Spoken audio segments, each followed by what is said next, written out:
Assalamualaikum warahmatullahi wabarakatuh. Nama saya Abdul Ravano dengan NPM 2217651114 dari kelas B. Di sini saya membuat video untuk menyelesaikan tugas satu teori bahasa dan automata.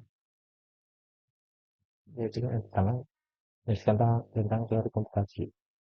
Komputasi adalah urutan langkah-langkah sederhana disusun dengan sistematis yang mengarah pada solusi masalah.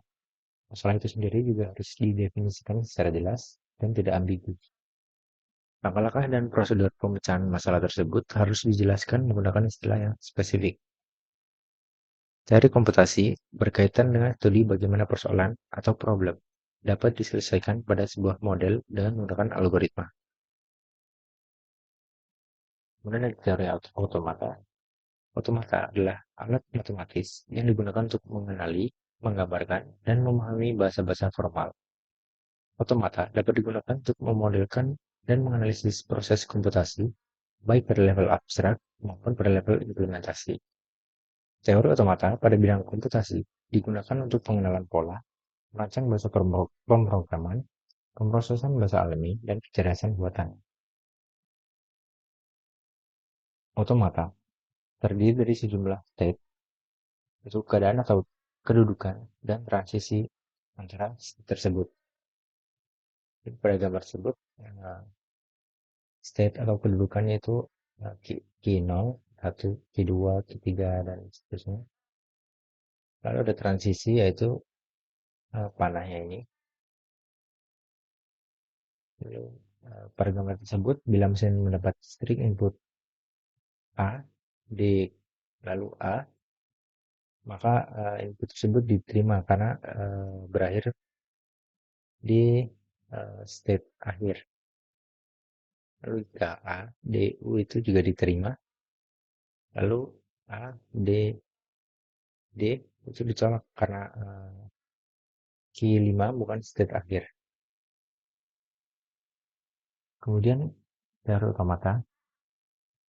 Dalam teori otomata terdapat combinational logic atau istilah umum yang merujuk pada himpunan string atau urutan simbol yang memiliki arti tertentu dalam konteks tertentu. Lalu selanjutnya yaitu net state machine, yaitu model matematis untuk menggambarkan sistem yang memiliki sejumlah keadaan atau state dan transisi antara keadaan-keadaan tersebut. Lalu ada prosedural automation, yaitu model komputasi yang mirip dengan finite state machine, tapi memiliki tumpukan atau step yang lebih besar. Jadi, perbedaan tempatan itu digunakan untuk mengenali bahasa konteks bebas yang memiliki tingkat ekspresivitas lebih tinggi daripada bahasa yang dapat dikenali oleh finite state machine. Lalu yang terakhir itu ada Turing machine, yaitu model komputasi yang diusulkan oleh Alan Turing pada tahun 1936 yang merupakan model komputasi yang sangat kuat dan dapat melakukan komputasi lebih umum daripada model sebelumnya. Lalu bahasa formal yaitu sekumpulan untai atau string atau urutan simbol dari alfabet yang diterima atau dihasilkan oleh mesin otomata. Untai atau string adalah rangkaian dari simbol yang diambil dari suatu alfabet tertentu. Misalnya kita memiliki alfabet 0 dan 1, maka contoh untai yang dapat dibuat adalah 0101, 0110, 0110, 101, dan seterusnya. Lalu alfabet adalah sekumpulan simbol. Contoh 01 operator tambah kurang kali dan bagi, lalu huruf A, B, C, D sampai Z, dan lain-lain. Lalu simbol adalah elemen yang membentuk nilai. Ya. Elemen yang membentuk untai. Misalnya kita memiliki alfabet 01, maka 0 dan 1 adalah simbol dari alfabet tersebut. Lalu ada Chomsky hierarchy, itu adalah klasifikasi bahasa-bahasa formal berdasarkan kompleksitas sintaktisnya yang diperkenalkan oleh ilmuwan linguistik Noam Chomsky pada tahun 1946 dan digunakan dalam teori bahasa formal dan teori otomata.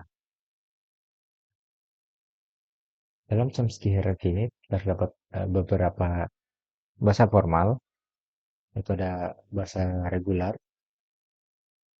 bahasa tipe 3, bahasa yang paling sederhana dalam hierarki. Lalu ada konteks free atau konteks bebas, itu bahasa yang lebih ekspresif daripada bahasa regularnya. Lalu ada konteks sensitif, yaitu bahasa konteks terbatas memiliki kompleksitas sintaktis yang lebih tinggi daripada bahasa konteks bebas. Lalu ada recursively and enumerable, itu bahasa rekursif yang paling kuat dalam hierarki. Lalu selanjutnya ada double hierarchy constraint, yaitu bahasa bahasa otomatanya, aturan produksi dan contohnya. Jadi, untuk bahasa tipe 0 itu ada bahasa recursive enumerable, bahasa eh, yang paling kuat dalam hierarki tadi. Tipe 3 itu bahasa regular, yang bahasa paling sederhana dalam hierarki tadi. Lalu selanjutnya ada operasi bahasa formal. Yang pertama ada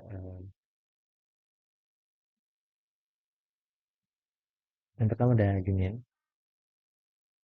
Contohnya jika A dengan 0 dan 1 dan B adalah 1 dan 2, maka A union B dengan 0, 1 dan 2. Lalu ada concatenation. Itu contoh yaitu jika A sama dengan AB dan B dengan 1 dan 2, maka A concatenation B itu A1, A2, B1, dan B2. Lalu ada clean start. Contohnya yaitu berikut A sama dengan 0 dan 1, kemudian A clean start sama dengan 0, 0, 1, 0, 0, 0, 1, 1, 0, 4, 1, dan seterusnya. Lalu ada intersection. Sebagai contoh, yaitu jika A sama dengan 0 dan 1 dan B 1 dan 2, maka A intersection B yaitu hasilnya 1. Karena eh, karena hmm, karena yang sama dalam himpunan ini adalah 1. Lalu ada komplement. Sebagai contoh, yaitu jika A sama dengan 0 dan 1, maka komplementnya dari A adalah 0, 2, 3, dan seterusnya. Eh, Itu nilai lain 0 dan 1. Lalu ada difference. Contohnya itu A sama dengan 0, 1, 2, dan B 1 dan 2. Maka A difference B sama dengan 0. Jadi ini dicari yang tidak ada, dicari yang tidak sama. Ini 1 dan 2 ada di A dan 1 dan 2 ada juga di B, maka hanya 0 yang ada, yang tidak ada. Lalu ada finite state automata. Finite state automata atau otomata dengan state berhingga adalah suatu model matematika dari suatu sistem yang menerima input dan menghasilkan output. Memiliki state yang banyaknya berhingga dan dapat berpindah dari suatu state ke state lain berdasarkan suatu input. Perubahan state ini dinyatakan dengan fungsi transisi.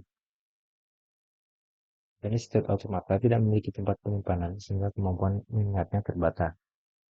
Nah, secara formal, state automata dinyatakan dengan 5 tuple, yaitu Q, sigma, sigma kecil, S, dan F, di mana Q adalah himpunan atau himpunan state atau kedudukan. Sigma yaitu abjad atau himpunan simbol input termasuk masukan.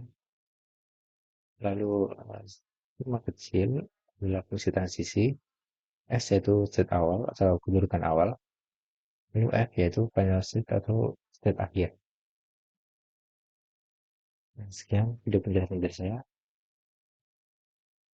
Terima kasih. Assalamualaikum warahmatullahi wabarakatuh.